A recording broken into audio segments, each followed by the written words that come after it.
Ang sarap dito, malamig. Ayan na yung binabaha oh.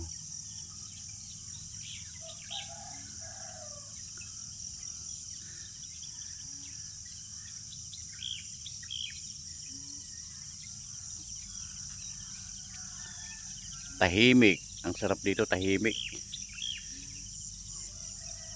Wala kang marinig na ingay. Saka dun sa labas oh, ganun, kitang-kita yung mga sasakyan dumadaan. Problema lang ito yung gagawin tulay. Ang laki ng sira ng ano, ang paligi. Tatakpan pa yan.